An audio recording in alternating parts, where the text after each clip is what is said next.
Merci. Mbote Nabino, Balandignon, Soya Bosolo, Télévision, votre chaîne préférée au Bolingara Mingi. Na tombe libino bolandi bolamu, les ali samedi, une journée très très spéciale. Bon, mais ça ne robe vert spécial parce que boebi ke mingi mingi nde tozarana oyo ya rouge zalaka mais lelo to continue moi langi mosusu e keseni na owana to pesi bino mbote sika bozwami. Bozola na biso boza ebele, boza bituka na bituka, bozo lembate soki boyeki bosolo ebandi bosala lisekite po bobiki awa nde toko makambo na biso.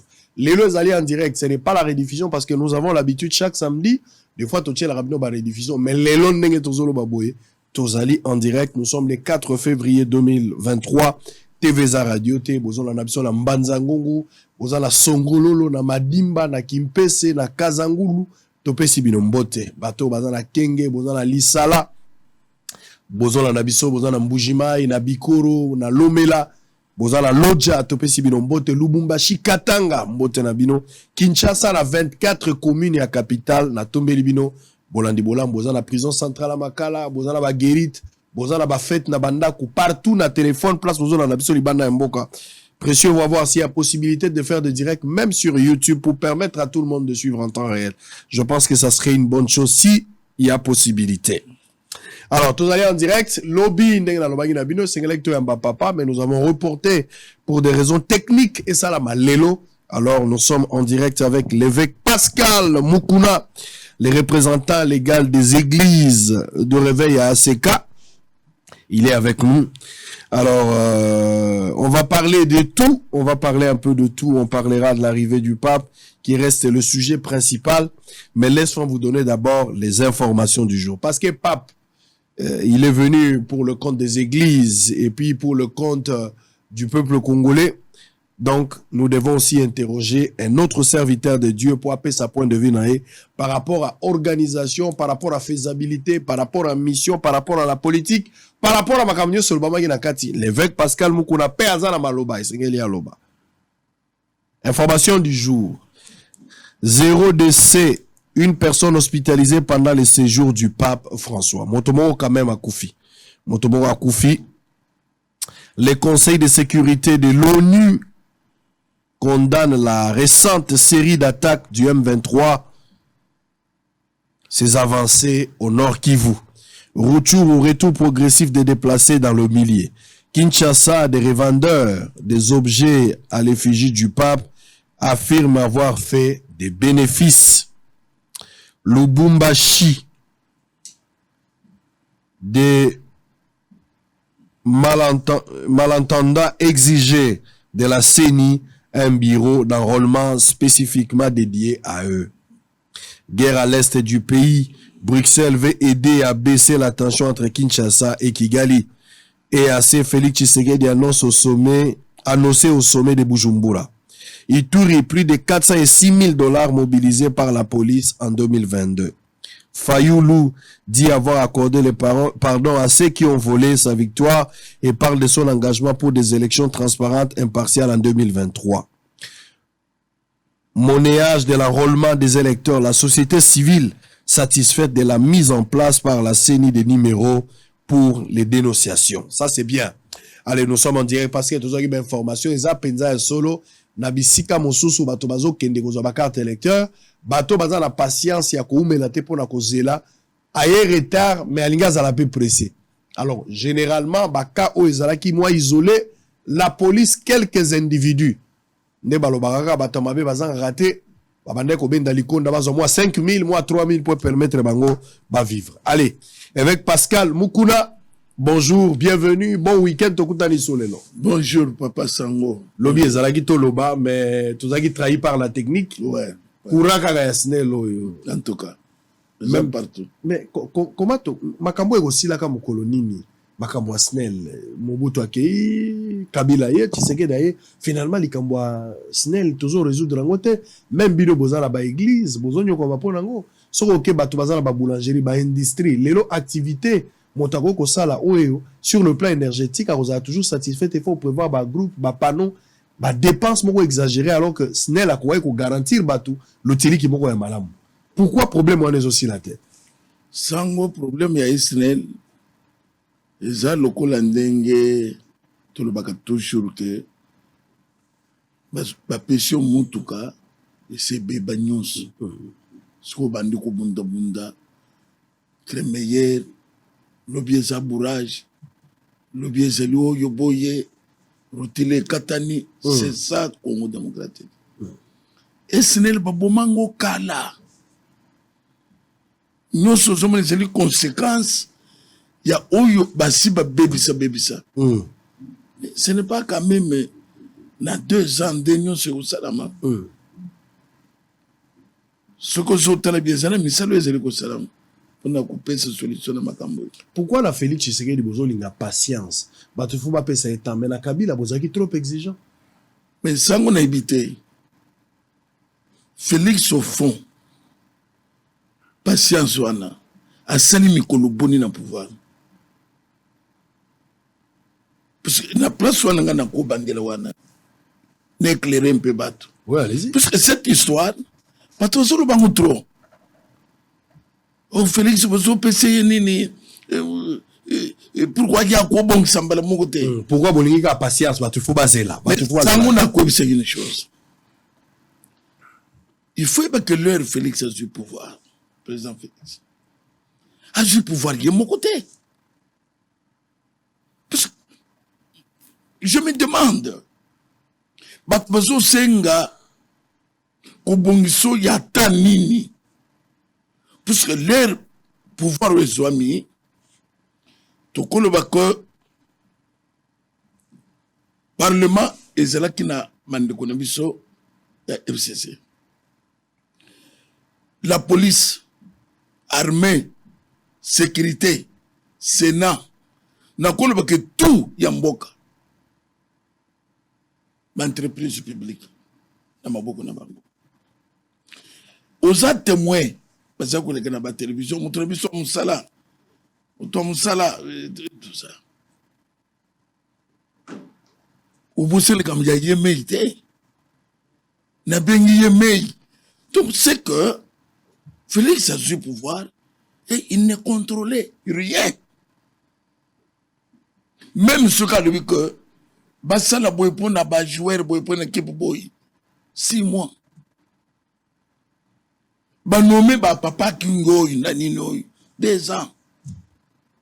Mais vous parlez de quel bilan? Bazo Senga Mounani, puisque c'est là que MCC cache. Le lot, MCC a bungi, où il y a Zalaki majoritaire. Où il y a Zalaki, le premier plan. Le président Zako se plaindre dans le Parlement. Dans discours. Que depuis Nassengi, les ministres qui défiaient le chef de l'État. Et c'est là qu'on vit aussi de tout le monde. Sango. Kobanda, l'herbe du pouvoir. Kosilise lokwana, ils ont répété. Nous sommes d'abord, président Félix Assali, ils ont déboulonner le système Kabila. Parlement, il faut quoi? Sénat, il faut quoi? L'ombre de Kabila, il faut disparaître. Ngayoyi, on t'a douté ngazate, n'a créé mouvement éveil patriotique pour l'appui au chef de l'État et faire disparaître FCC cache. N'annoncer FCC cache, beaucoup disparaître. Autorité morale, FCC, à cause de l'isoler. Bato ba kokimaye, ba koloba, fait béton. Ngayo na solo bango, basana toi-même, aux témoins. FCC cache. Mariage j'ai couché en 2021. Sango. Depuis 2019, 2020, 2021. Bas ensemble. 2022 et 2023. Il y a très moko. Il y a une partie. Il y a 2021. Donc, dans 2 ans, oui. Oui, ça a été Covid. Donc on demande de tout na mutu. Na boba c'est 18 ans. Ça dit pour la bino. C'est méchant. Ça dit pour la bino. Nga so na zoyo ko zoloba. Ça dit pour la bino. bozomona ke premier mandat oyo ya Félix Tshisekedi ba compter yango te. Na quoi qu'on soit que ce que muto so compter yango. C'était méchant woman. D'abord kusilisa kaka système ango kolongola ngo ko déboulonner. Yo za témoin ya tout ce qui se disait. Donc bango bazalaki tout ce que chef de l'état ko sali faut ba sapoter. Ba tout le monde kaza et le côté. Ndi musala basalaki. C'est pour ça que les hommes à Salinine, ils ont échoué. Puisque le peuple congolais a dicté. Bah tout le monde que ça va ça les écarts sabotage. C'est Dieu. Zambé moutoboute bango mandat ya liboso ni les sans effet. Donc Félix Azo banané mandat à Sikasa. Mandat ya Félix. Je demande à tous les peuples congolais. Mandat tous au PC yango. Quelqu'un qui a de la bonne volonté. Bon, on a 2 ans. À sanitaire. Donc, on a encore que Félix, Antoine Tshisekedi Lombo, a sali 2 ans. A sali 4 ans. 4 ans. A sali 2 ans. FCC, pardon. Bokabulo, ya bino bosalaki. Baso ya bango. Et là, au moins, l'air bateau, il y a président Boutou Bakendeki. Où il y a une déclaration. Il y a une déclaration. Même maman Bobila Tao. Où il y a qui est. Négocio comme maman Nabiso, livre ya Zolo Baloba. Azolo Bamingi. Est-ce qu'il y a une maman Bobila Tao? Bobila Natikala Boyoga était à voilà. Parce qu'il est conscient que ton bébé ici. Où il y a qui m'a tourné dans Zolo Kana. La télévision Zolo. Ça. Où il y a une comme il se macasse une docité. Il y a que vous avez tout caché. Mais vous soyez à vous sur le baquet. Tout ça zonga. Moi que je t'emble bien te. Où il y a un bébé ici. Sango n'a pas de réponse. Il y a que Congo démocratique et c'est le monde qui est pave. Parce que l'ango babilo kwa sika. Faut pas remplacer Tambo. Faut pas remplacer. Félix a travaillé. Qu'on travaillait, il y a côté les mais avec tout ce qu'il y a dans likambango ya FCC cash moto akotisaka Félix na FCC za raté za volonté à Félix ça dit après ma ponomi pote libala ya FCC na cash et salama wana ezali lancé politique ya Félix Tshisekedi population muta imposa qui était alors lelo yo yemo kwa zaki na kati ya mariage wana yemo kwa bénéficier qui na kati ya mariage wana tanga moni ke bazo bloquer ye wana ndimi ko panza mariage wana na pendant mariage na après mariage ça fait partie ya bilan ya Félix bokolo bateke oya bénéficier ki nango na kati ya mariage ezotala yete kaka oya sali ye moko nde komi ya ye alors que la constitution oyo zoloba en quelque sorte uzana raison mais uzana ngote ouais la kisanga côté la zangi raison yango azalaki na majorité parlementaire. Et bande quoi na guerre na bango ezalaki à ciel ouvert. Donc bazali komone le président te. Mais tout mana bango ezalaki ya kobomba te. Les Rwandais tokoloba que il faut beaucoup compter puisque andimaki yango. Non. Les tous autres trouvaient que mutosa na bonne volonté à kosala. Et que battu de besoin a échoué, toujours payer mandat à Tamitan, pas qu'on paye. Alors, tout ce qui est dans la logique, il y a au lobby, le FCC, au lobby, au comparé na bateau, bazaki na area Mobutu tout ba kei mutumo atikala kolobate. Après avoir travaillé, ba constater que bazaki auteur et à destruction, il y a mboka ba préféré ba sérété ba ba kendaki ba exil ba ke ba ope ba faina ba vanda mutalo barate. Mais ozoka mo ndenge bateau FCC bazolo. Mais curieusement, Bosali divorce entre Félix Tshisekedi politique na FCC cash bakabwani. Mais Félix Tshisekedi tangwa bengi batu baya pour basala union sacrée, la majorité a bato bakabwana ki na bango siko ba elisusu. Na minute tozoro ba omoni boshaba uti okotati. Boshaba koti union sacrée ayeko soutenir Félix Tshisekedi. Tunda ya Kasende ayeko soutenir Félix Tshisekedi. J'aurais appris aussi Janine Mabunda avec son mari ayeko soutenir Félix Tshisekedi. Bangoika Sanji bakoti na kata. Kaka bato FC Sobino Bokimaki. Bokimi mbula ne bale. Vouloir une chose et son contraire. Félix Tshisekedi a kabwani na FCC cash, mais bato bazo constituer lelo union sacrée en grande partie zaka bateau ya kabona na bango kuna. Non sango. Muto chanja kata zaka kebembe na imbécile. Oya za ko raisonner lokola mutu te. Bakoki comme ça veut dire que mutu ya kaulu. Ndazeli ko définir politique na ye. Et oui, que politique a bandé c'est la politique sanguinaire. Ya usakani babomio. Batu bakolande ndenge bazokende. Et lelo soki babosha babaye. Soki ba mabunda baye. Nana ko se bango soyez les bienvenus. Bakolanda politique ya chef de l'état. Bakolanda état d'esprit ya mutu. Ou ya za commandant. Ya bateau. Soki ezali commandant ya bateau. Azalaki pe mutu moko ya lingi mboka. Bango pe balinga basala bongo. Na tangu na ye. Akanga nani? Ministre. Conseil na ye. Bakanga nani pona muyibi pona boy. Mutu moko te. Monsieur Félix Ozomona comment? Même ba conseiller bazoko te bolo. C'est-à-dire que koya ya ba maman Mabunda, ça n'inquiète personne. Au moins Bochaba. Bochaba c'était une tête. Hein? Laisse-moi te dire ça, Sango. Bochaba sa tête na mboko. Na weteli droit. Na bambata.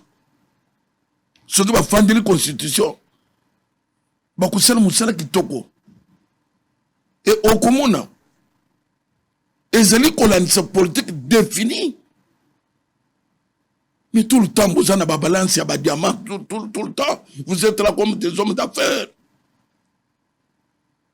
Ni va boni, cobalt, boni.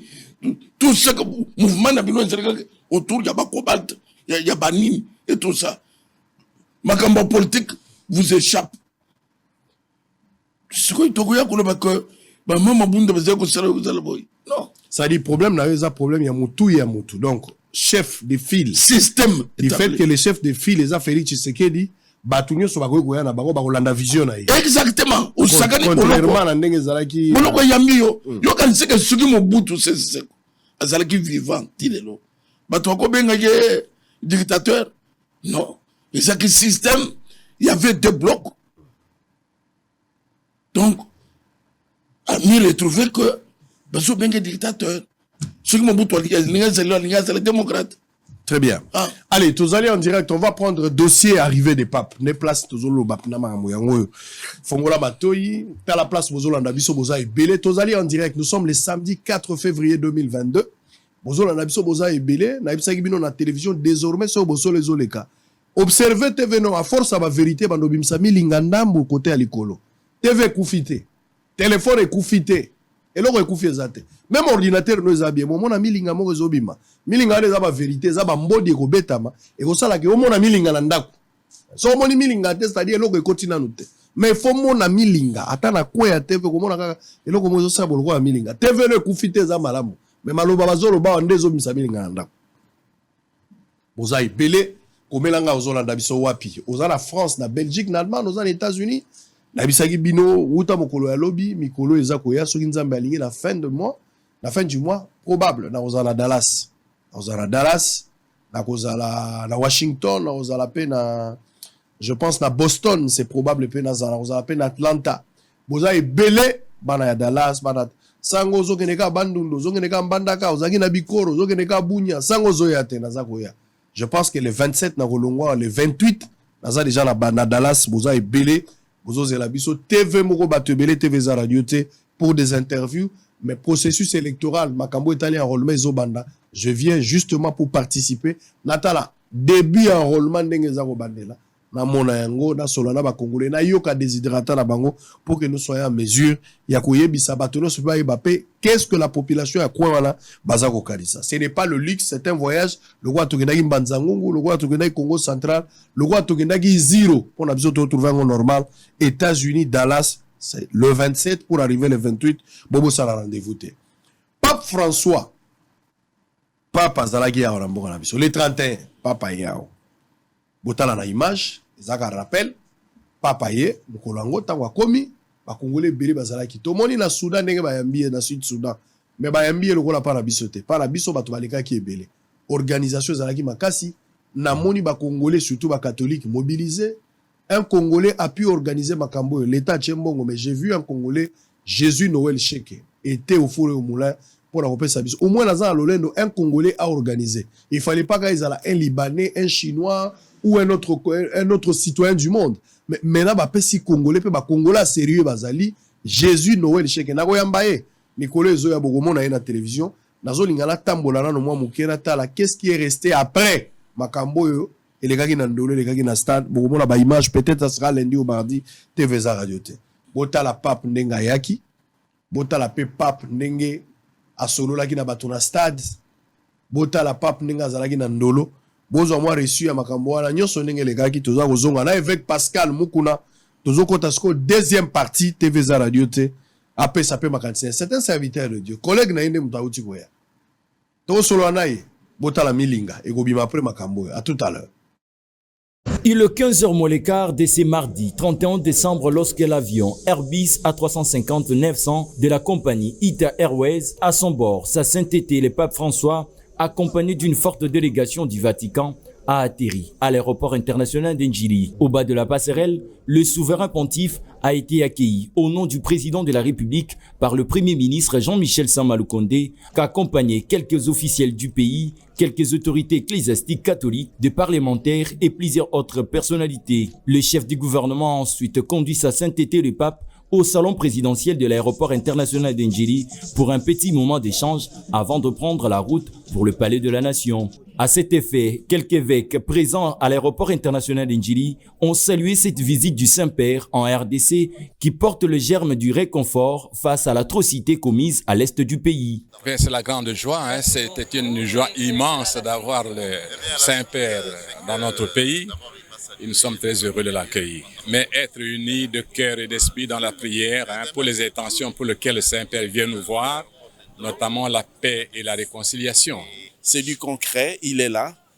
Et la parole de Dieu dit « Bénisse soit celui qui vient au nom du Seigneur ». C'est donc cette bénédiction-là que nous sommes venus partager aussi en Église, mais aussi avec tous nos frères et sœurs. À son tour, le ministre de la Communication et Médias et porte-parole du gouvernement, Patrick Mouyaya, estime que le pape François vient porter haut la voix de la RDC pour le retour de la paix à l'est du pays. Portera le message pour le retour de la paix à l'est de la RDC parce qu'il a toujours été à côté de ceux qui souffrent. Et au Congo, beaucoup des populations sont en train de souffrir depuis de longues années. Nous n'attendons pas que le Vatican puisse envoyer une armée, mais nous attendons que les papes utilisent de son aura, de sa lumière pour que les grands décideurs de ce monde puissent agir pour que la paix revienne en RDC. Une importante marée humaine chantant et scandant de bonnes paroles à l'honneur du souverain pontife s'est amassée le long du boulevard Lumumba pour saluer le Saint-Père dont l'arrivée en RDC intervient après celle du pape Jean-Paul II en 1985. Le pape François place cette visite sous les signes de la réconciliation en Jésus-Christ. Notons par ailleurs qu'arrivé sur invitation du président de la République, Félix-Antoine Tshisekedi Tshilombo, le pape François séjournera à Kinshasa du 31 janvier au 3 février prochain. L'arrivée du souverain pontife en République démocratique du Congo, au-delà de son aspect religieux, transforme la ville de Kinshasa. Pour ce jeudi matin, avant ce grand rendez-vous avec la jeunesse, 2 mesures sécuritaires ont été prises par notamment la police nationale congolaise pour sécuriser cette grande rencontre.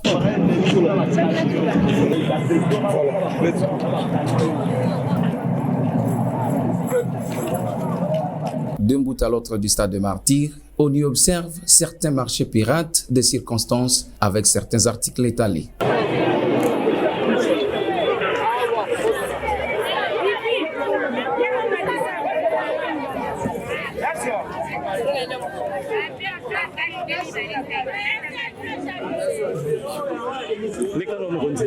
Approchés, quelques jeunes souhaitent que cette rencontre avec le pape François soit une opportunité pour eux d'exhorter le Saint-Père à prier le bon Dieu pour le retour de la paix en RDC. Le message du pape que j'attends vis-à-vis de la jeunesse, c'est de pouvoir faire régner la paix, l'amour, la réconciliation entre nous, la jeunesse congolaise. Le message que c'est très important,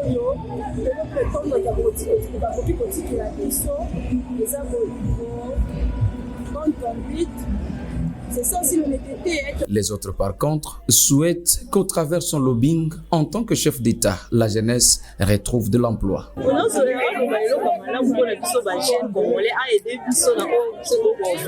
que nous, les jeunes, faisons chômer. On n'a rien d'autre. Si ça va classe, on va dire dans le ça les autres, je ne sais pas, aller peut-être quelque chose à ma longue et pour ça, là, il y a autre chose, c'est là, stade. Pour ça, la mission, pour ça, la route, et malobanaye, pour la mission bilingue, est très bénéfique et pour contribuer pour la formation intellectuelle et spirituelle de la mission.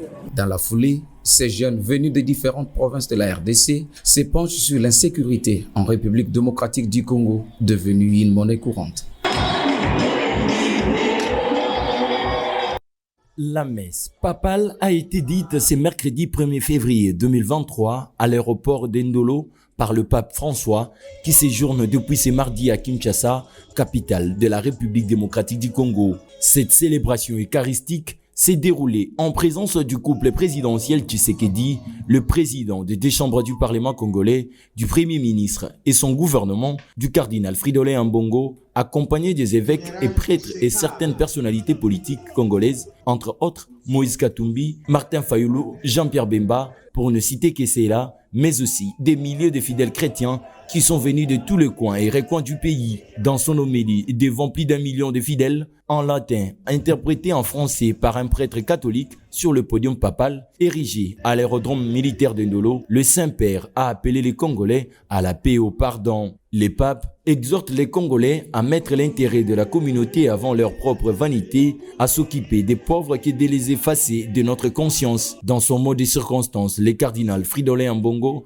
a exprimé sa gratitude au pape pour sa visite en RDC et la messe dite ce mercredi 1er février à Kinshasa. Dans la foulée, l'archevêque de Kinshasa espère voir se tenir les élections transparentes, inclusives et apaisées en République démocratique du Congo. Votre visite, très Saint-Père, intervient aussi durant une année électorale qui est souvent une source de tensions sociales et politiques dans notre pays. Avec le message que vous nous avez apporté sur le thème tous réconciliés en Jésus-Christ et confiants dans vos prières, nous espérons voir se tenir dans notre pays des élections libres, transparentes, inclusives et apaisées. Rappelons qu'à son arrivée en RDC, ce mardi, le pape François a eu des mots très forts pour dénoncer ce qu'il a appelé un colonialisme économique et a fustigé la prédation des ressources alors que les populations souffrent. Allez, nous sommes en direct. Batwa Kisangani, Bazolanda Biso, Batwa Kikwit, Bakomi, Bazolanda, Batwa Zana Bondo, Bozana Gemena. Bato ya Bouni ape bazali en direct. Lelo toza le 4 février. Eza rediffusion te ezali en direct. Bato bazola na biso na page Facebook na YouTube. Surtout na page Facebook Kabola. Au-delà ya commentaire, bo pe sa point de vue na bino, mais en même temps bo partager pe lien. Pape aye na Congo. Pape akei. Qu'est-ce qui change après Koya ya Pape? Il faut oser un changement à court terme, à moyen terme ou à long terme. Est-ce que c'est qui important Pape aya? Est-ce que quelque chose de très positif qu'on va bénéficier d'un côté derrière Koya ya Pape sur le plan historique? Qu'est-ce qu'on peut retenir na Koya ya Pape depuis le 31? Tito Komi, lobby le 3, Papa Zonga qui a accueilli Soudan du Sud, les Londres tozolo ba wefwa longwa poisonga et pas si avant d'akuna na Rome. Bozola nanga iboyo ki ango ndenge nini? Ozala congolais, ozala fidèle catholique, ozali libre à opé sa point de vue na yo. Ezateka ka bango ba lobaka yoyo kaka yo pe okoki koloba na ebisa bino ko delà ya 25 ans moto azakali susu esclave te moto azakali susu flatteur te soko lexi 25 ans foza na makasi ya kotala moto lelongi pe oya bise makambo ndenge yozo kanisa oko bangaka batu te ba jeune bo bima na ba parti politique ba jeune bo bima na boumbu oyo ba politicien mibi ba kotisi bino na kati bako sala lolendo na minito ba numéro na bango ya téléphone ezoleka na minito bakomi bana malamu na minito bakoki même ko sokolo makolo lokola mwasi ya ndumba sokola ka ya Yesu politicien na minute oyo akondima ta soki ozobela amemona mokongo akoki kondima na minute oyo soki otoki ye nde ayaka na chemise na ye apambusi yo na motoki na minute oyo bana malamu me boyebake babokolaka nkosi te soki obokoli kosi suka kolia mokolo ndako mpo nature ekotrahir te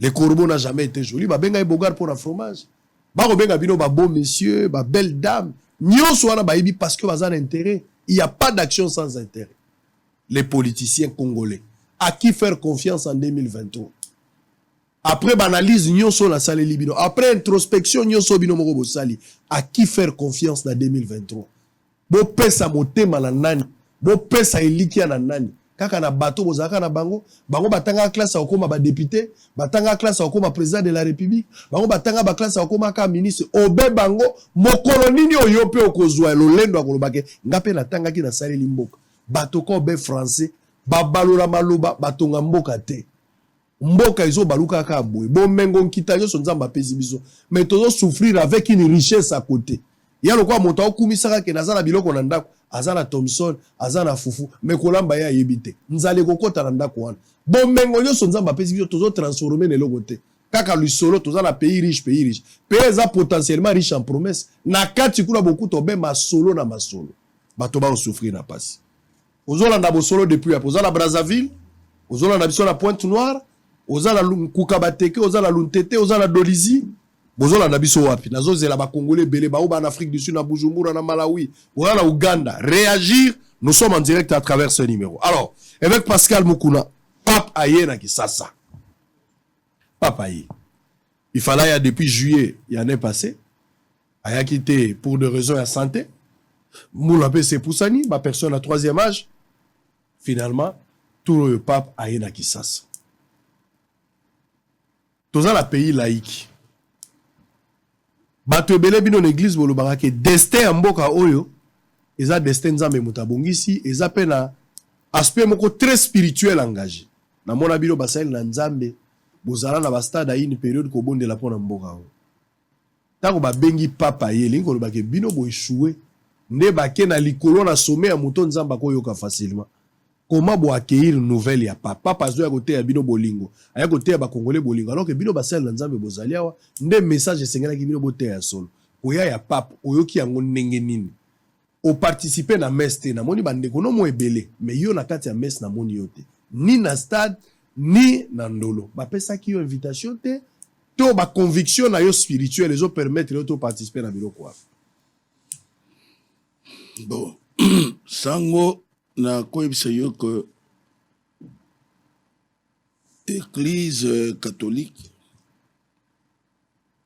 azali église ya l'état te église catholique tokoloba que l'état congolais azali laïque na kati na ye azali na baéglise ebele mais na doctrine biso toza na yango na ba conviction na biso toko participer te na messe soit na rassemblement ya bandeko catholique na ba conviction na biso toko sala ngote bo ndima ndenge mo te na catholique non bango bazondima Marie lokola médiateur médiatrice ya bato na nzambe mais biso Marie c'est notre sœur en Christ qui n'a rien à voir na makambo na nzambe titre bango bapesi Marie bino bozondi bango biso to ni makambo te biso to croyaka na bikeko te biso to croyaka na biloko eza ibele le moyen na numérer te ça veut dire que ba doctrine tout ça na mo eza kokesana alors et ce n'est pas aussi obligatoire parce que l'air tout ça la ya biso cardinal Lambongo bayaka te donc ce n'est pas une obligation il y a biso photos à la wana non bango bezo sele ya bango biso tozo sele biso bokena yo yamba pape te mosanto papa azaka pa mosanto saint pape la sainteté bon na yebite sur sainteté il faut ba déterminer on a bato sainteté c'est Dieu qui juge nana ko juger était et sainteté ba déclarer kango mbala moko bongo te, c'est Dieu celle qui juge. Ngai na ko affirmer te, soit ko confirmer que eza boy. En tout cas loin de là. Alors koya ya pape tango ba annoncer que papa koya au-delà ya ba conviction ya ba église yo lokola congolais oyo ki ndenge nini papa zoya papa oyo kala sango papa zoya. Bon sango, il ne faut pas que ça un peu complexé ce qui va arriver que pape donc c'est quoi yo akolobani c'est quoi yo asakana na pape te, c'est pas ça. Bimisa ba plan milinge bima la TV mais c'est à la complet pape azana ba casquette je ne sais pas et cause la combien. Tout d'abord azalaka le chef de l'État au Vatican. Voilà. Koya na ye ao ba bengi ye na homologue na ye. Voilà. Chef de l'État ya mboka mususu. Mutu invité ya ezali église te. Abi Kabila mutu invité to moni Ferdinand Kambere. Alobi yango ke Kabila mutu a invité ka papa répondre à l'invitation à Kabila. Natangelo Ferdinand Kambere. Secrétaire permanent adjoint, il y a pas perdu. Il y a pas perdu. Si c'est pas sur mon exemple comme ça que batomo buto bakanga comme noko. Si akuya ko répondre Kabila za na pouvoir te. Azo une invitation à Kabila. Il y a que Kabila za aux affaires, si yangwana nazo ya muninga zelangai, si eza bongo. Pourquoi yego yambaite na aéroport? Ça c'est yé mukolo invité. Ça c'est trompé. D'ailleurs biloko il faut essayer là quoi. Pour nanga zeli ya courage bandeko bazanango. Batika. Alors les apona kutel sayo que aye na cadre d'invitation à chef de l'État.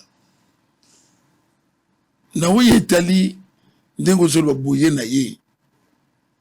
Sango, les les droites. Et les 4 zéro. Bitombe sana est. Tout le monde qui tout le monde ndenga tout ça.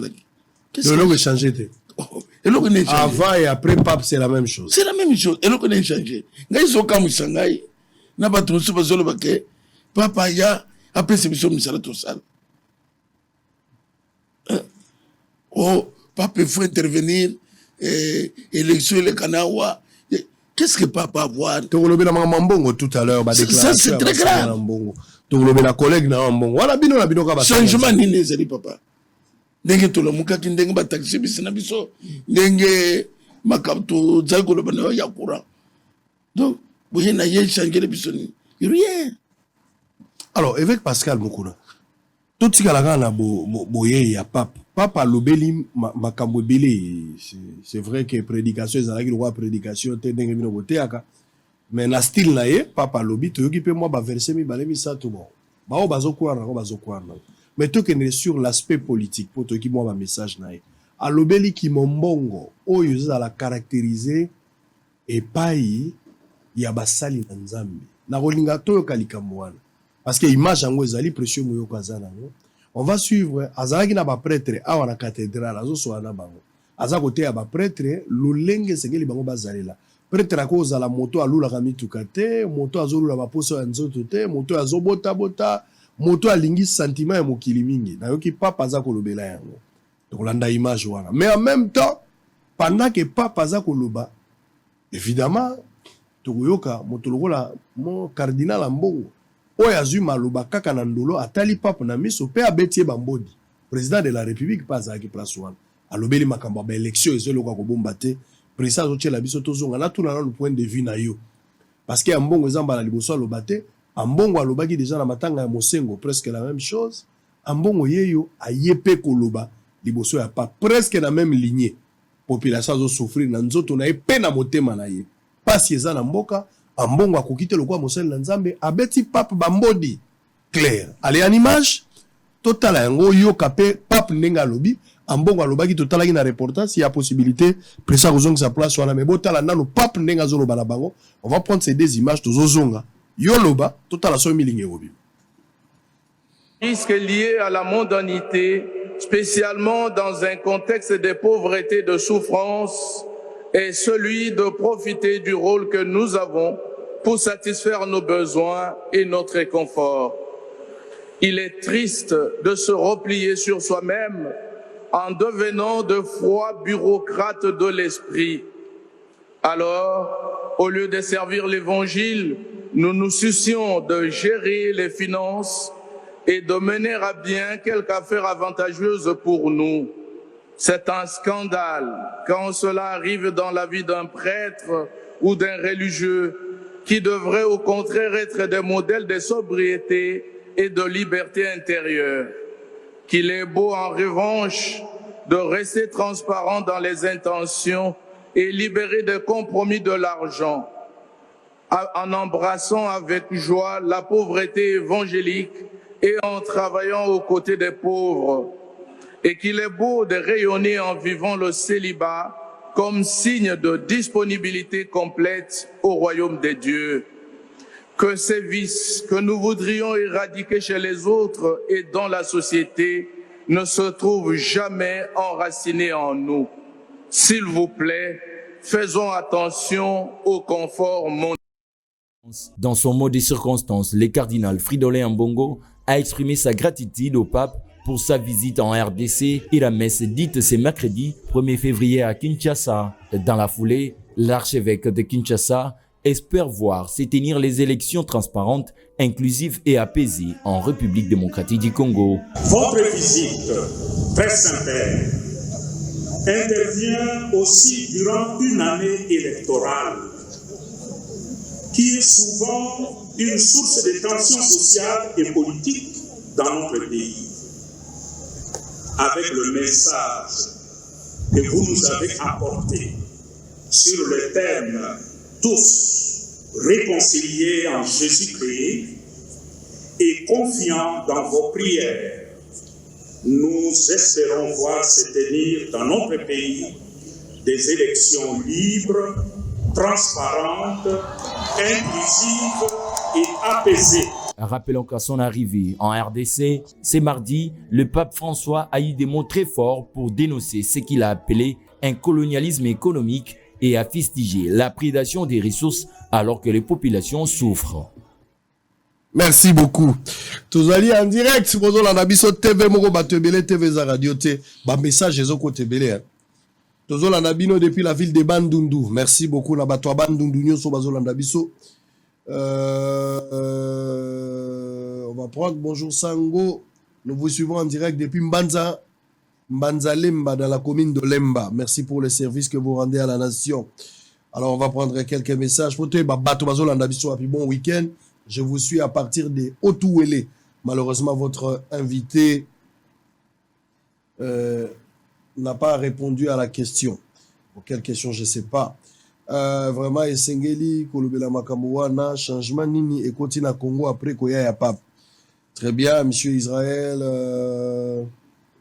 Nazo Landabino depuis Kikwit. Merci beaucoup. Nazolando depuis Bandundu-Ville, Bimisa Baplan, Serge Moutala. Alors, Batbaza est belé, Batbazolanda Bisso, oh là là, oh là là, oh là là, oh là là. Allez, nous sommes en direct. Batbaza est belé, comment message, hein, Ozolanda Bossolo depuis Kwenini. Comment un message na WhatsApp, comment pe na SMS normal, na autant un message, voilà, n'attend quand même, Bakumbo ya Batou Place, Boza est belé. Alors, nous sommes en direct avec Pascal Moukoula.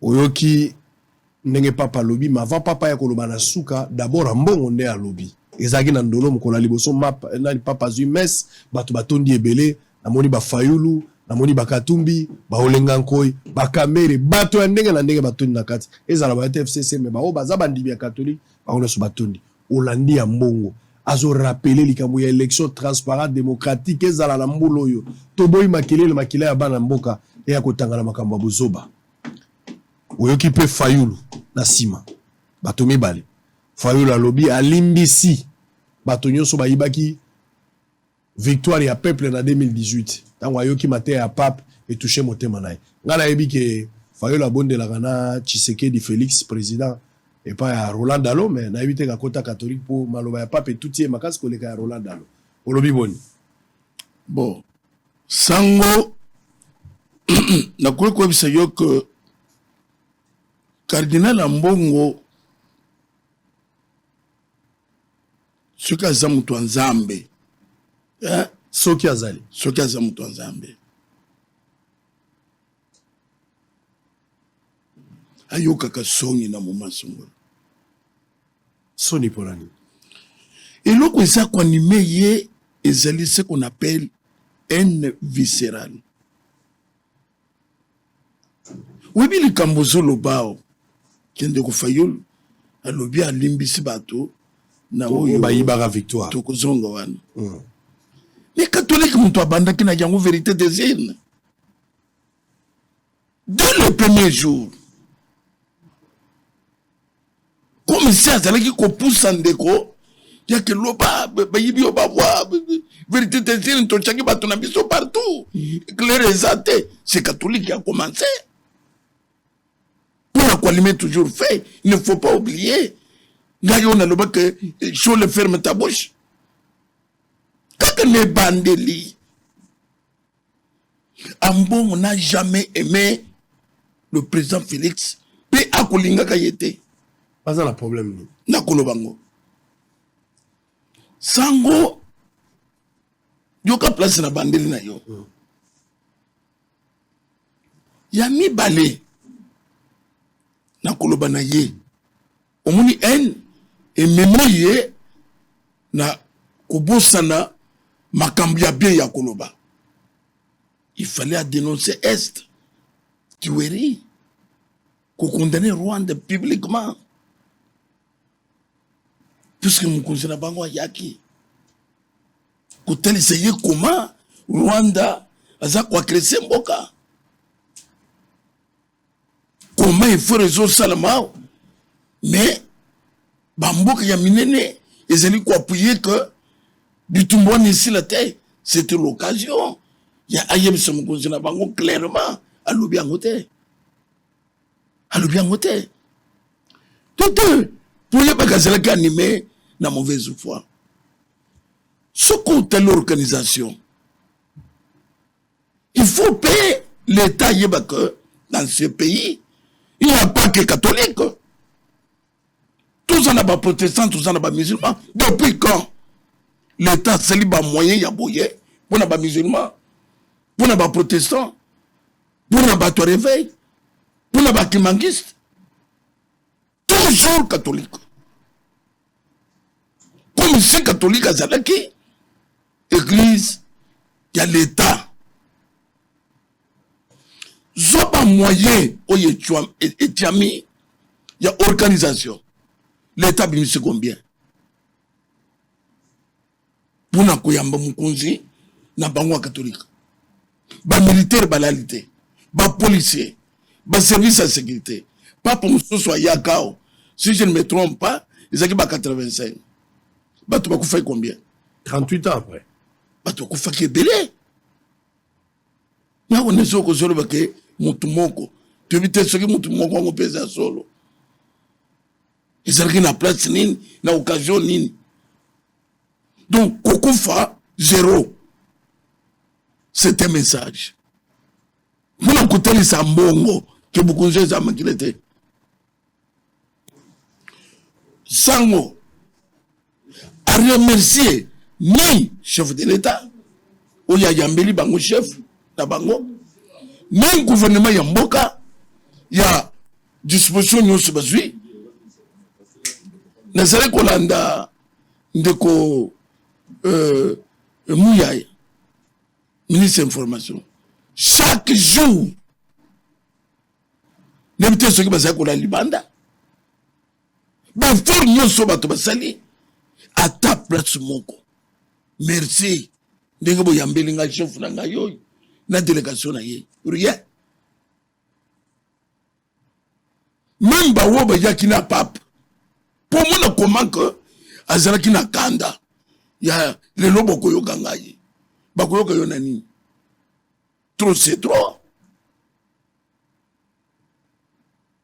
Kende Kwambong ne pense pas que les catholiques ezalaka église à l'état non l'état congolais est laïque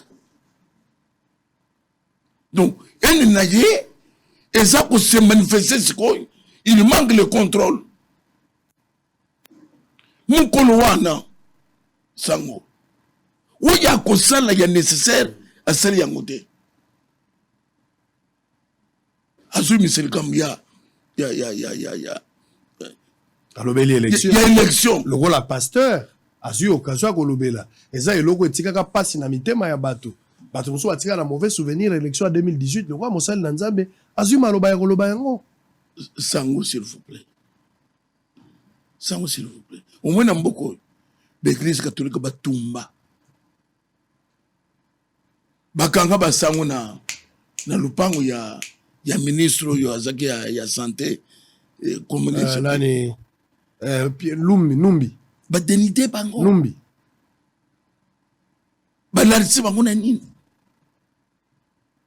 na pouvoir oyo koleka. Mais je ne sais pas.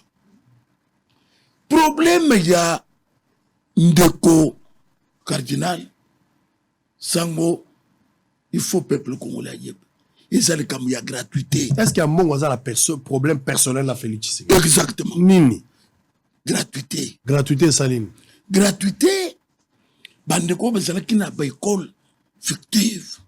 Et bien, n'habitez ceux qui dans les 800. Mbongo et bimaka. Mais le coup où il y a transparence. Contrôle. Nanazo simba oyu, nanazo simba oyu. Bake ko découvrir bekoli ya lukuta tala mukama. Sangu somuni na stade. Batu bakeli lusambo. Usomuni ba jeune ba lusambo comme que Félix oyebela manda esili. Est-ce que zamba la liboso ya kokode bana boy po basala boye bazwaka bana ya 4 ans 5 ans 6 ans bachena balabala na ba papier. Félix se dégage Kabila zonga na mboko. Si on luki ba image okozo yango bana classe bako sale loko l'ombre d'ambongo bano na baketi na parlement kaka pona gratuité lokola ba botu bango bifutek weza kina munoko bazozi la ngombongo ebele to beta aye lokola nyama yako il faut que bete ba boto même marteau donc pona ye akoyoka bien un jour alors que ba yebiseke Félix Akofi wana akosala fête monene il se trompe Mboko Félix n'est pas catholique. Donc Félix a dérangé les intérêts d'Ambongo. Exactement, Félix est catholique. Mais Azou Sunga Bangomingi. Félix n'est pas catholique. Mais Azou sera beaucoup na catholique. Azadi le koko selete. Mboko zanaki dédié na maboko nzambe. Dieu est là. Mais ngala zo comprendre te tant ozo lobaki Ambongo aza na problème personnel na Félix. Na ebika Ambongo na messe moko na stade naza sur la ba image wana te peut-être ba toazo la biso bokoza na idée ou bien boza na ba image. Messe moko monene na monaka Vital Caméra e kopesa ye fongola ya mutuka. Pesi fongola mutuka. Ambongo pe alobeli alingi gouvernement ya boye.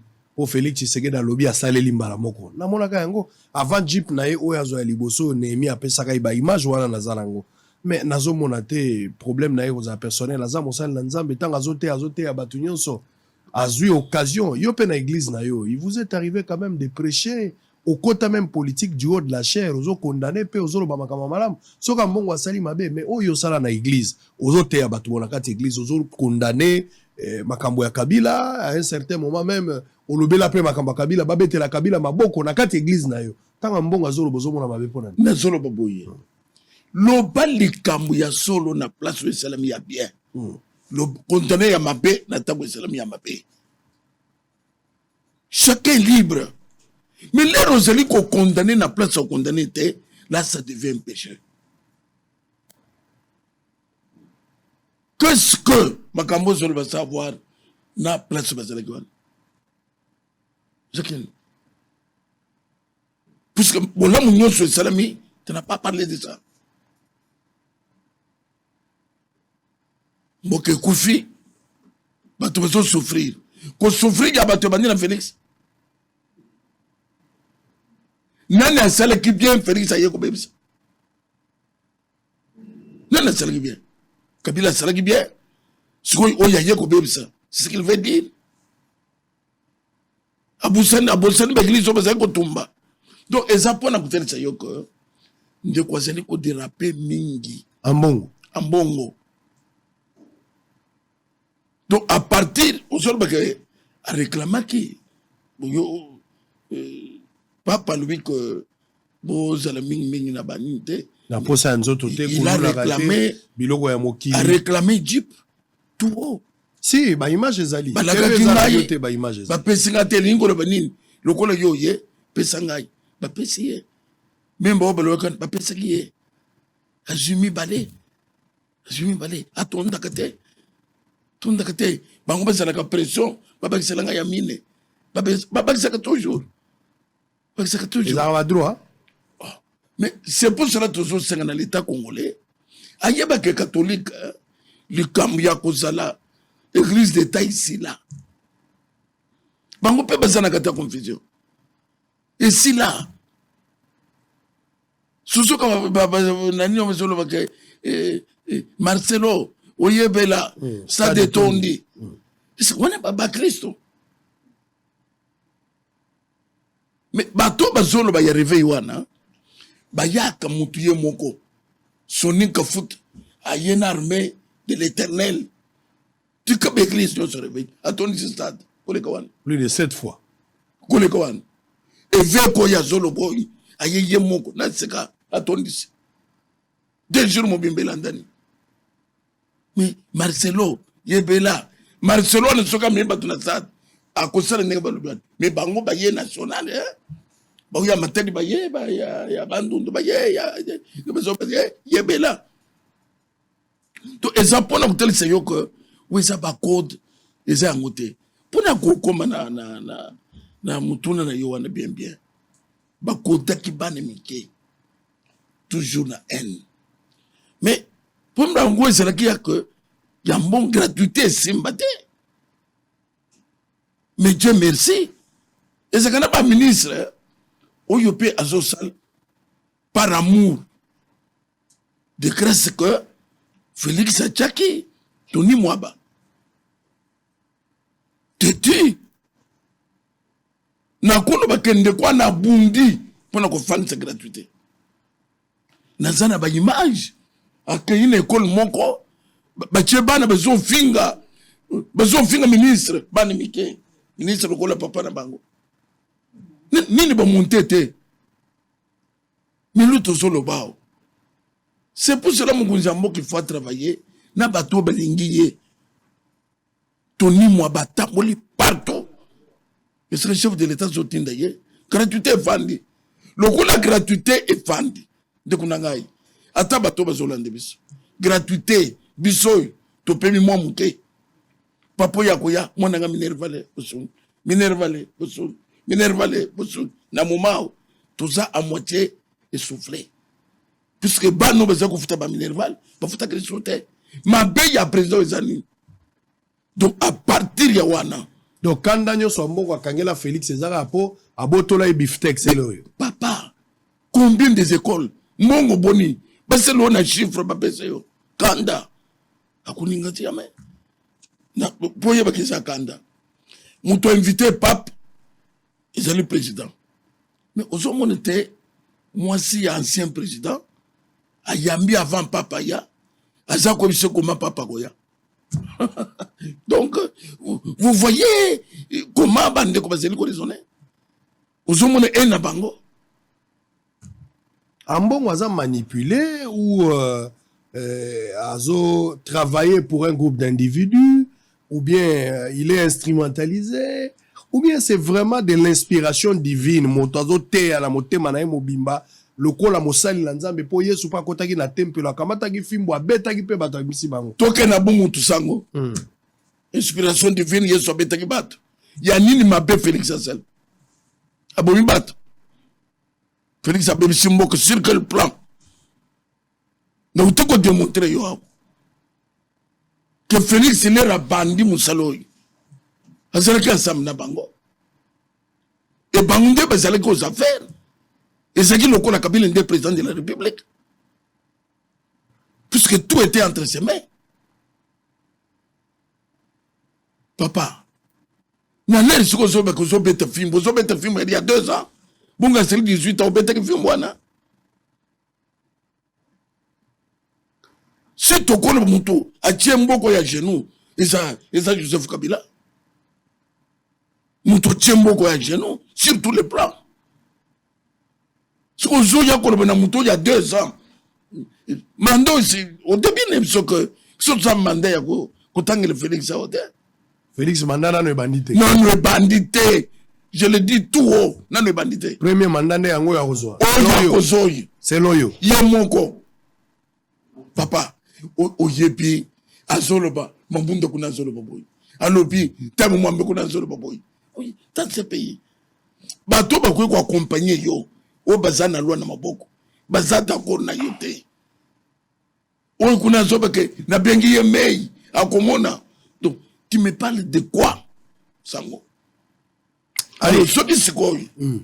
Cardinal Azo Sala, je vais le connaître que Moke Baby, Batubazana Zala, Zala Yakala. J'allais l'hôtel. Bon, Zala Kalabo aussi, les satés.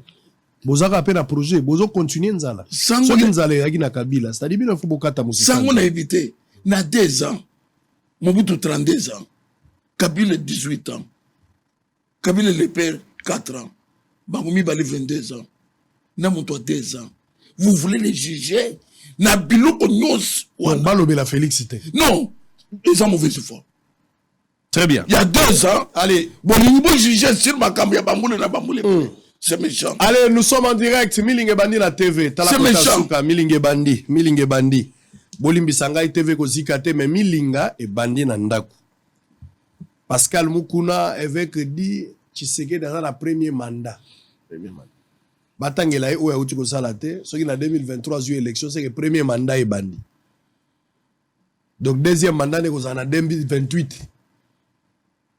Donc tu as 2 ans à cause de 10 ans.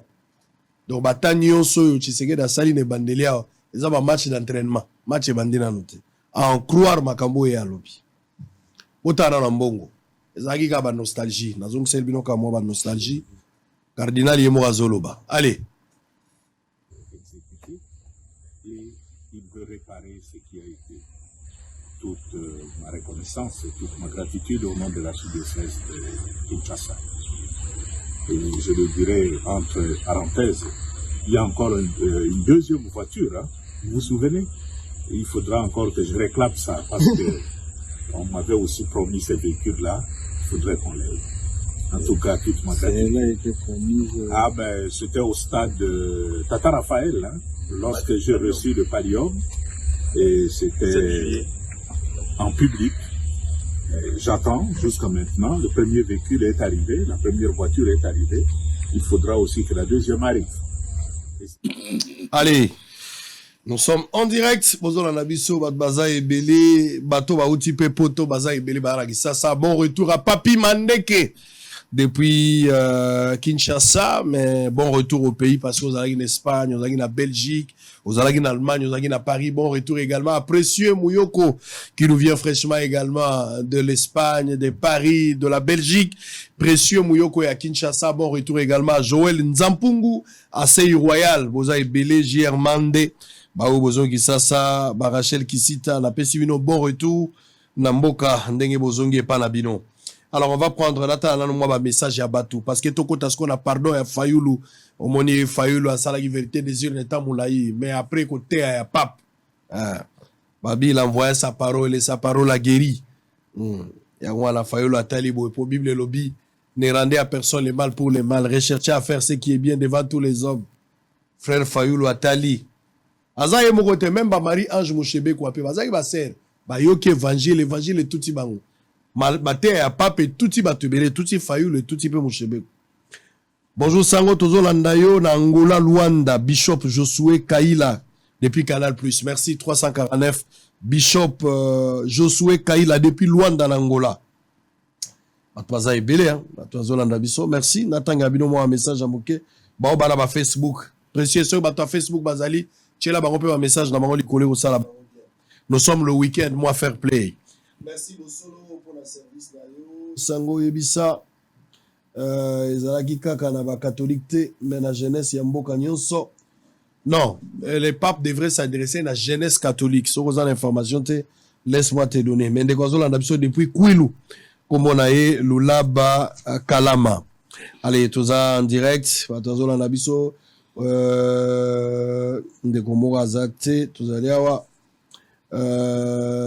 là là, il y a des messages qui entrent et des appels en même temps. Babi, mon frère Sango, qui est en bon, on nous dit comment il a-t-il accepté d'acquérir des jeeps venant des détournés dirigeants du pays. Ça, c'est un point de vue d'un Congolais. Sango, et oh là là, ma message est ébélé. Ébélé. On vous suit depuis la ville de Bandundu, Christevi, Chambouy. Merci beaucoup. On va prendre quelques appels. Bonjour Sango. Pourquoi alors, messieurs Tshisekedi promettait à la population congolaise qu'une fois au pouvoir, tout va changer? Ils ne savaient pas que les pays étaient dans les chaos. Les politiciens nous promettent, mais ne réalisent jamais. Ça, c'est un Congolais qui a écrit. Bonjour Sango. Tout dans la posa, il y a vidéo, il y a Fayoulou. Oh, vidéo, il y a Fayoulou. Te, Akoma qui a ça là qui tweet. Ayaki, mais Fayoulou, na maloba ya pardon, na moni vidéo, te, na moni de tweet, na emoko, oya sali. Alors, bonjour, Papa Sango, c'est l'ingénieur Elvis Tayeye, depuis Kinshasa Gombe, population ya Boende, Bazoli Amboa Mingi, po Ntabalangolo, et Zalaracher. Il n'y a pas de problème. Koli Amboa, Ezali Soumote. Guillaume Cardinal Azamungala, Bango, Bazalaka Polele, et Pasteur Mukuna, Azo répondre te, Namituna. Ça, c'est un point de vue. Mbote Sango, Nazolandayo, na Kalimi, Kabila le père, Azela Kimbula Boni pour changer ba comportement ya basoda ya Mobutu. Donc évêque Atika Koloba Bongo. Bonjour Sango. Bonjour Sango. Tozo landayo na Bandundu. Carlos Nkosi. Tozo sepela mingi na musala na yo vraiment. Nzambe apambola yo mingi. Merci beaucoup. Nazo landa bino depuis Kenge. Bonjour Pape. Aza collègue ya Mukuna te. Tika blasphème. Très bien. La promesse est une dette. Ambongo avait réclamé la Jeep parce que c'était la promesse du gouvernement. Très bien. Salut Israël Mutombo, Tozolandayo à partir de la ville, il y a Bounia, province, il y a Ituri, et raison, il y a Banzembo, il y a jeune na stade des martyrs pour voir en place Jano Molicho. Alors, on va prendre quelques SMS. Bonjour Sango, Tozolandayo depuis ville, il y a Chikapa, ses frères Neville Mouchia. Merci beaucoup. On va prendre, je vous suis depuis Bandal, Christian, merci beaucoup. Sango, je te suis en direct depuis, c'est Aigle, depuis Plateau. Merci beaucoup. On va prendre quelques messages. Ne maintenez pas rigueur. Sango, je te suis en direct, c'est Aigle depuis Plateau. Ça, on a lu les messages. Bonjour. Mutombo surnommé Sango, monsieur Mukuna doit savoir que nous sommes dans la démocratie. En plus, le pape a des fonctions. Président du Vatican et catholique. Mais je ne comprends pas, monsieur Mukuna, si Ambongo réclamait ainsi, pourquoi il a la haine? Selon moi, Bertin Kisongo, Mouvuma à Mwanda, je ne vois pas les mal qu'Ambongo exprimer. Si quelque chose ne marche pas, faut réclamer. La gratuité n'est pas en fonction dans tous les coins de la RDC. Bertin Mouvuma Kisongo à Mwanda. Alors, point de vue naé, on va prendre 5 personnes et puis je vais répondre avec les échanges. Ambongo aime la richesse et il continue à tromper les évêques et la population alors qu'il ne se ressource du côté du gouvernement. Atika Baposa Nzoto. Je vais prendre un message. Bonjour Sango. Fachi doit s'incliner à ce que, à ce que dit le cardinal, c'est David Botoamungu depuis l'Isala Mongala. Balingi Sango na Bango Bosolo, c'est Alphonse Njolo, toujours landayo depuis Kikwit. Sango, makambo ya cardinal Mbongo na catholique, bazo sala, pour la président Ezamala Mouté. Il faut que le président Félix Tshisekedi atika église catholique, balingi était évêque Joël Choka depuis Bandundu. Bonjour Sango, c'est Jacques Kaoya depuis Massina.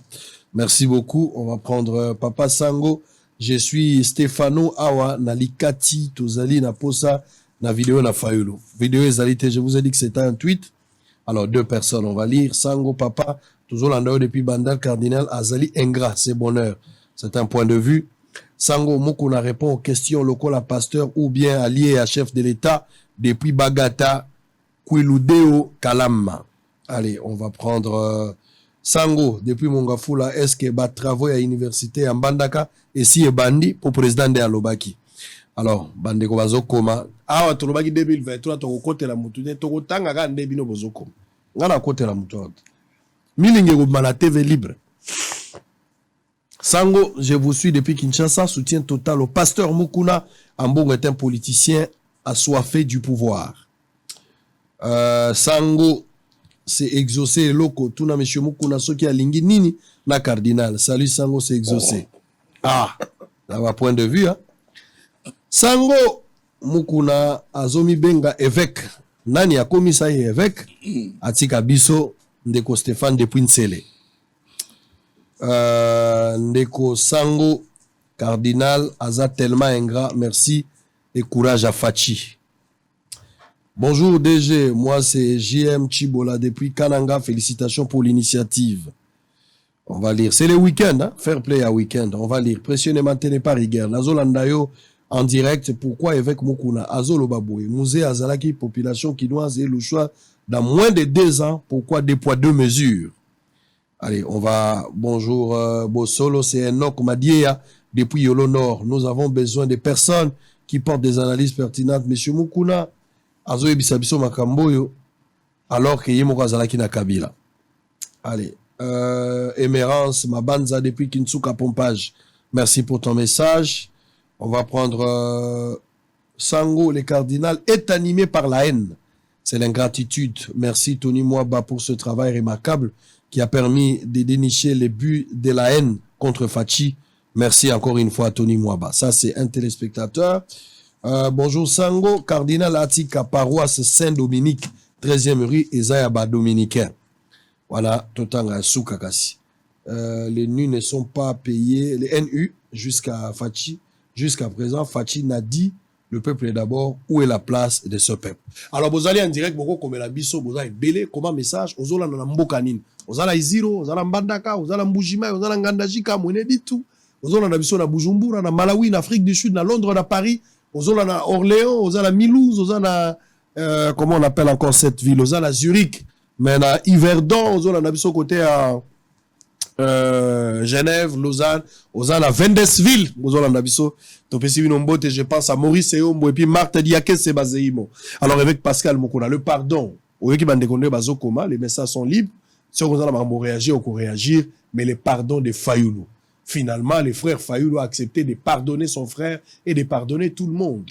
Il n'est pas le seul, même au Chébek aussi l'a fait. Maté a pas pesagi makasi, pour battre bongo limotem.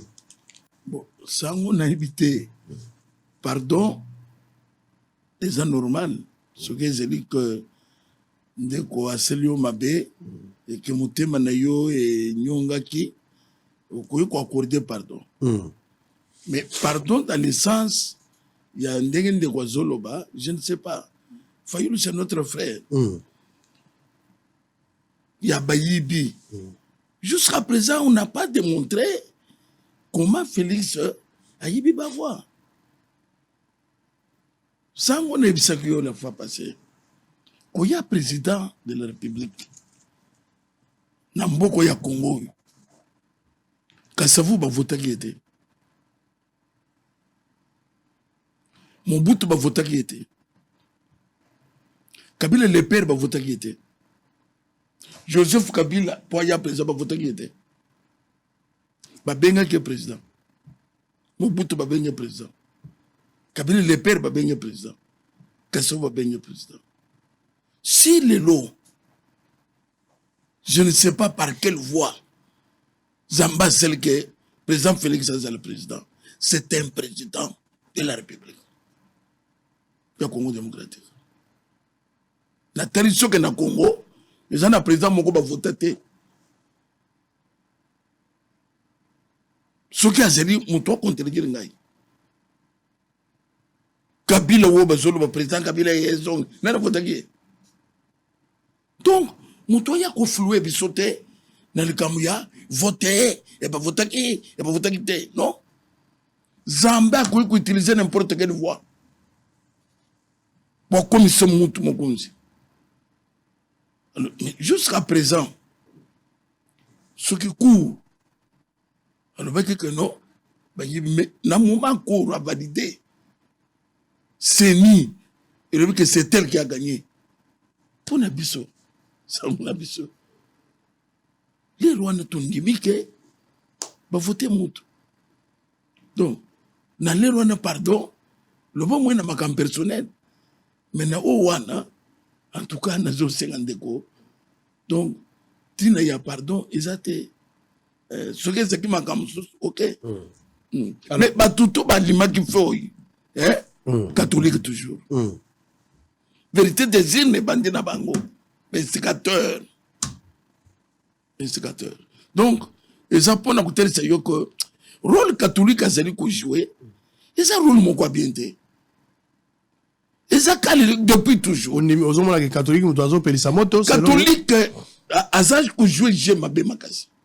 Donc pour na bango, ils ont créé, bangisi, pèse bango. Ce sont mon hôtel c'est major. Ah, je réclame encore, il y a encore deuxième qui reste. Deuxième type. Voilà. Bon, ce qui va passer à côté. Le message est changé. Va créer problème. Mais seule différence, c'est ça la mina Messi à Pape. Na moni offrande te à Kobenga Batu. Nzambalinga Songa, ouais, à dîme, appel d'offres, ce qu'on appelle des fonds. Contrairement à la bino na l'église. C'est pas qui ont ébélé. L'État s'est apprécié par contre déjà. Pas la besoin offrande te. Non, sango. Tout y a l'État, par contre, besoin. Sozo le point à dip. Passer ni basa pesini. Ah, pasteur Moko est arrivé à Tadji Pazonante. Tout ça n'a pas berotia. Tout ça n'a mouton kalon. Tout ça n'a bébélé, même gaya. Basa pesini. Vous en avez manifestation, on va pesini. Attaque Kabila pesa rabinote. Jamais. Donc, et ça pour n'a pas c'est que avantage n'y a sur ça bango. Donc, ce qui va c'est l'impression. Bah, moi, que non. Bang ici, bah si, mais soin, nini, tout bah c'est pas soit qui, enveloppe à kaki, bah c'est pas soit qui, pape, azuya ye, bango, bah si. Donc, ce qu'on va comme si nous que tout ça qui nini, nous connaissons ce besoin qu'on a la église te, besoin kango, qui est local le bino, puis surtout sur la gamme église. Le dimanche c'est quoi kaki bah église, besoin kango te, besoin kango. Mais comment il y a l'église de besoin ya tant papa lobeli likambo ya mombongo na mosala nzambe et que zara bato ebele surtout na église azolobela na ba Kristo ya catholique alobi na ba prêtre basala mombongo te na sima milimo ya bana na nzambe soki totali lelo penza église de réveil na catholique message au papa alobeli ezaki ndele voye beta pour la catholique penza basenga mbongo te na boyembe ya catholique makamni nzolo. Donc, catholique, à chaque monté dans l'église. Batia kaka offrande, c'est dîme na catholique batia te. Natangu ya Yesu. Dîme za bino. Yoka natangu ya Yesu batia monté. Bazo ba Yesu akende ki na panier. Azo talo koma ba bazale kutia. Oya ba 10 tours. Oya bino nde bosaka ba 10 tours. C'est interdit. Même du temps de Jésus parce que bon. Donc, il y a église de réveil, des autres problèmes. Yoka sango. Au moins église de réveil vous le bwana. Tu bandi na neya. Il fait que bandina niya. Baruti ka songa na bandina niya. Ba muto mkono mwana ba bandina niya. Ba kankezi na niya. Les lots basent na multitude. Mais bango c'est l'héritage. Parce que l'héritage. Est-ce que mongo luki ba bandimi akuti bango?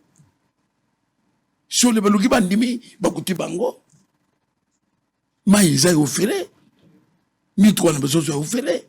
Vous êtes jaloux? Nous ne sommes pas jaloux. Et ça peut nous répondre. Que bon, on a tout. Mais bisoto pas sur les zamba. Aux États-Unis. Au coup de Sekazakuna. D'ailleurs, il y a le 27. Ok, le 27. Tout ce qui est au Landani. Nous sommes visiter l'église ACK en Amérique. Ah, au fond, la paix extension kuna? Ezakuna. ACK. ACK. ACK. Donc, ils apprennent à côté de ça, qu'on compare Bissona Bangote. Donc, vous avez pas moi, oui. Bah, il passe à mon dimité, papa. Nani ambongo na achole. Oui, Bissonde te passe à mon dim. Il y a ceux qui m'ont quoi bon mon thème. Au bandit à zéro, aux autres qui ont la multitude. Parce que ça, tout le mais on n'y pas bêti déjà la 7h stade de Silia. Il y a le catholique basé sur la battue, mais démonstration est à la migue. Pape Koto a bêti 1 million de personnes dans Ndolo. Koto, il y a 7h, 8h déjà stade de Tondi. Sango, les bisacouao. Tout ça, quand on a organisé. Oyo Zolo Bana, moko l'église de réveil à Kusala Yango. Na yo moko lobike. En tout cas, et l'on zélé comme un bateau. Organisation. L'église catholique a zana bateau. Il y a qu'on comparer l'église réveillée. Bino bolegi. Ton équipe musika n'a pas démontré yango. Na commune moko, l'église catholique a zana moko tomi balé. Pourquoi na commune moko réveillée ça combien? Tout ça la caca puisque bango ba sala qui na boy intérieur. Ba évêque mususi ya Rwanda na Burundi na Gabon na baye. Tout ça là il y a au intérieur baye tout ça ça vous laisse. Donc côté wana to côté ba toujours bana ba seli musala. Mais loko toujours bezeli ya que awande ko za ko réclamer Jeep à le bien tekali 2. C'est ça qu'on réclame dans l'état. C'est pas si on pèse. Et l'autre tout seul il y a que atika haine viscérale. Alors tout ça l'année électorale yango. Année électorale siko yango papa ki makambo ya guerre ya est za ko bakaka. Pas ces ali kaka. Bino pe va passer l'église de réveil, bozo kende pe ata goma te, bozo kende place ces ali te, bozo bondela kaka wa. Sango ko sala eloko te, bino ko salisa tambongo boke ko tala bana nzambe. Sango na kopeso ba image. Ba église za kuna. Yoka na kopeso ba image. Ngai na kena goma. Na keti na place il y a au risque ngai. Okendaki. Oui. Image je sais na kutindelo yango. Na 45 tonnes ya biloko. Na zo distribué ba ennemi bangwana bazakuna bangomba. Ngai évêque na communauté seka. Ba image je sais na kutindelo yango. Il faut na monango. Ouais. Faut na monango. Mais image pour TV za radio te. Mais on a qu'une école, c'est l'église. Allez, on va terminer. Nous sommes arrivés à la fin. Mais avant cela, bonjour Sango, pasteur. Oh là là, il y a beaucoup de messages. Hein. Jean-Claude Issei Tanzoa, journaliste d'investigation, Ebissa évêque AP, ça va réponse dans ma question, s'il vous plaît. Comment ont analysé l'absence de Joseph Kabila na ba cérémonie yo sonenge salami? Kabila za moto asoni aboya na makambu, pourquoi ya quitté? Kabila n'a jamais assisté na iloko moko catholique. Okolo beza iloko ni. Depuis azana pouvoir. Parce que le makambu mais venez ma. Même mariage ça quand on a le pangu na ye. Ça quand on a ndako nzambe. Oh, bazo sala mesia. Na bapambola ibango. Na lupangu. Bazo sala mesi na pour na musée. Bosuba mone na messe. Bosuba mone na communion na bino. Silence ya Kabila ezalaka nature na ye a se reprochaka na quelque chose ou bien banga rande bato. Papa wana okotune ye moko. Okotune ye moko, il n'y a pas seulement que wana. Ezaki bato bakufina matelema yo. Osomu na tambola ke kuna pona konsoler bato matelema yo. O banzele katani. Umoni président ki ateli banzele ndenge katani. Mbule bete bato bakufi. Ye pa ye ko tele bibembe. Osomu na ngo.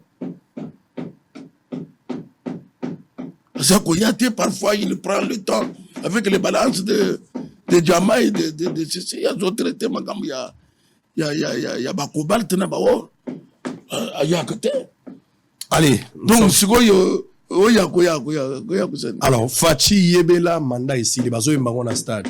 Fachi, Oyebela, Manda ici, voilà ba jeune bazo yembango. Ok, jeunesse ndé a voté la majorité. Sango. C'est-à-dire, Fachi, c'est fini pour lui. Kamatana no stade des anabatu. 80 000 personnes. Ozo comparer na ceux qui sont 60 millions de gens. Ceux qui les lots, le bika ba musuba ke ne pe stade. Baba ni pe ko yemba, ambongo, keba, osakani mingi. Je crois que batozaki na stade non. Oko comparer l'élection ya mboka. Donc ba jeune ba yemba ki ba utiliser ki bango. Ah, na yebso ke ba utiliser kana ba ni mike. Na ba bébé. Bongo ba jeune ba yeli prier likamu ya yebela esili yoko ya ndekini. Ramasser la tse bango nini ba jeune ya catholique. Nana bi makambo te. Nani bi makambo te. Ba la tse bango bilamba ya catholique ba ke wana ba bandi ko jeune catholique ayeli na ke no sala wana. Ba sa ba jeune catholique te. Ça je wana yebaniti. Très bien. Ce qu'on y bani mandat ici. Toke ne kabongo. C'est-à-dire mandat ici. Oui. Mandat ici. Moulo mandat ici. O yebe le mandat ici, oui. Tout ça que n'a pas pour et ça problème. Et ça problème te. Parfois ba yebso ke boloba mandat ici, botakine non. Mandat ici. Le premier mandat ici. Ici. Donc, tu connais bien ça, au Sango. Qui m'a dit ça, tu connais là. Et ça, il y a FCC cash. Quoique, bah, il y a que ça, la mbeba na bangonyos, na déjà suka. Félix a décidé que si le système Kabila na mboka. C'est un homme à féliciter. Que si le système Kabila na mboka. Ils a j'étais. Ce sont comme Bunda yé. Et na benga ki yeme aye boshab aye ngana yebisaka yote émission ke akozali isolé les lois sont isolées moi na mboka nyonso zo conscience moi na mboka nyonso zo conscience mboko soki ezeli ke zwi ba na mboka wo bazana kuninga mboka même après quelque temps écoutez marenango Katumbi a eu carte électeur, on va se terminer par là. Katumbi a eu carte électeur, il y a qui ça a eu carte électeur, et Zoban Sabino pour l'élection, mandé tout ce qui ne m'a pas nommé. Ça on a répondu que que carte d'électeur est un problème, tout c'est sanctionné par la Cour constitutionnelle. Puisque même la candidature, on a côté tout ça, tout retenir, tout retenir, ce n'est pas encore arrivé. Carte. Qu'on n'a pas oublié, carte. Très bien. Alors, tous en direct, Tokomina Souka, Batmazo Landayo, Bazaï, belé des milliers de Congolais. Qu'est-ce qu'on peut retenir dans Makambuya Pape? Mais si y a Pape et l'équipe au Kenenae, bah, image Naya Rozonga Pezali, Nenga Zongenae. Je pense que tant que Yozolo Bapresia, peut-être les Kanenge Papa Zongaki. Mais Nini Batmako retenir dans Mokolo Lelo, Nakoya ya Pape, Kokende ya Pape, Nini Yotikali Nangoya Motuya. Ça, on est que. Avant Kokende, après Kokende, Congo est très lindo, il n'y a rien. Ni n'est changé. Il faut changer ça. Ni guerre, il y a des continuer. Papa, quoi que ça, ni une élection. Papa, quoi que ça, ni une guerre. Quoi c'est la guerre? Mais il y a condamnation, nous condamnons. On est à condamnation. Nous condamnons, condamnation.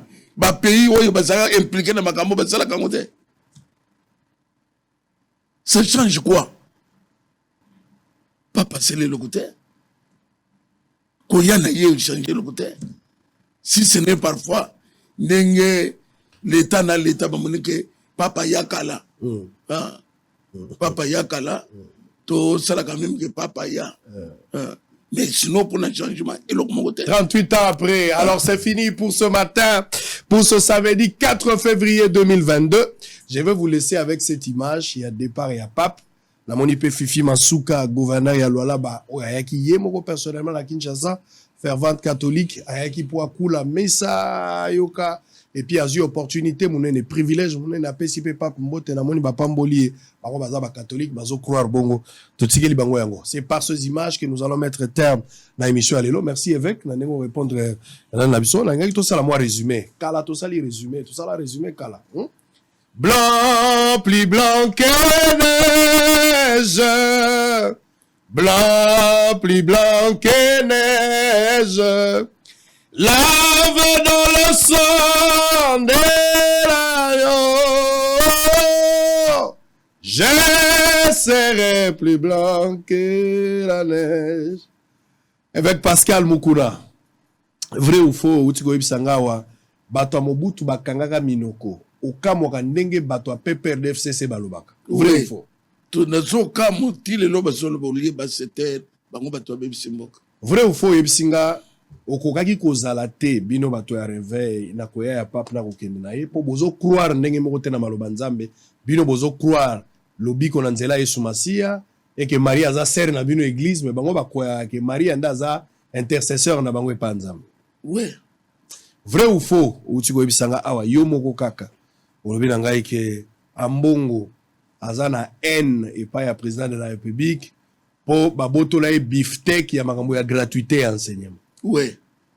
Vrai ou faux ebisinga Fayulu akoki kolobela makambo ya ba pardon te loba bazala na problème sous privé oya ba élection il faut tout na cour constitutionnel. Ouais. Vrai ou faux utiko ebisanga ya ke église de réveil l'équipe catholique na bato ebele. Ouais. Vrai ou faux ebisinga que église catholique akosenga na ba dimite pour l'état pesa ka yeda mbongo ebele. Vrai ou faux ebisi ba pesi bango ba jeep mais pasteur atamoko ya réveil atikala ko zo jeep te tilelo. Oui. Vrai ou faux oye ko ebisanga ke mandat ya Tshisekedi ya liboso ebino bozo compter za mandat ya ozana 2023. Exactement. Très bien, bosso le Sili, on va se retrouver très prochainement. Bye bye. Regardez le reportage. Arrive enfin le cortège du Saint-Père, accueilli à l'entrée du pavillon par le chef de l'État. Le temps d'un aparté de quelques minutes entre les deux personnalités dans ce cadre VIP où se trouvent également quelques officiels venus recevoir la bénédiction du prince de l'Église. Suivra alors la cérémonie d'au revoir agrémentée par la fanfare de la garde d'honneur. Heureux qui, comme le pape François, a effectué un beau voyage, pourrait-on lire visiblement du visage du Saint-Père. Sur son sacré fauteuil roulant, avec à ses côtés le président de la République, le pape, encadré par sa suite, a arpenté le tapis rouge, déroulé pour la circonstance, jusqu'à prendre place à bord de son avion de pèlerin, l'Airbus de l'ITA Airways, qui s'envole pour Djouba, capitale du Soudan du Sud. Des instants d'adieu émouvants. Rencontrer le Saint-Père, c'est le souhait de tout prêtre. Et le voir, quelqu'un de grand, si grand comme lui, mais en face, il est tellement simple que vous êtes déconcerté quand vous le rencontrez. C'est un modèle de l'autorité, un modèle de la responsabilité. C'est une bénédiction pour notre pays et spécialement le pape 38 ans après. C'est une très grande bénédiction. Nous sommes sûrs qu'il a entendu les cris, il a entendu les discours du président, il a lui-même suivi les témoignages. Par ses prières, nous pensons que nous allons trouver gain de cause. Nous disons un grand merci au président de la République. Et le Seigneur le protège, lui donne beaucoup de bénédictions, de courage, de protection surtout et de paix. Ainsi s'achève la mission apostolique de 4 jours effectuée par le pape François en République démocratique du Congo. L'on retiendra pour l'essentiel le message interpellateur du pape François adressé à toutes les catégories sociales qu'il a rencontrées, lequel s'est cristallisé autour des valeurs de l'humanité, du pardon, de la justice et de la réconciliation, base d'un renouveau spirituel pour un Congo réunifié.